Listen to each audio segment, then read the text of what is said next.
So ಇವತ್ತು ಬೆಂಗಳೂರಲ್ಲಿ victory parade ಅಂದರು. RCB ಅವರು ಕಪ್ ತಗೊಂಡು ಅಹಮದಾಬಾದಿಂದ ಡೈರೆಕ್ಟ್ ಬೆಂಗಳೂರಿಗೆ ಬಂದರು.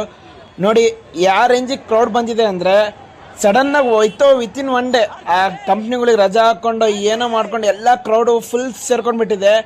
ಈ ಕ್ರೌಡ್ ಬರೀ ಇಲ್ಲಿ ಇಷ್ಟೊಂದು ಇಲ್ಲ, ಸ್ಟೇಡಿಯಂ ಒಳಗಂತೂ ಫುಲ್ ತುಂಬ್ಕೊಂಡಿದ್ದಾರೆ ಜನ.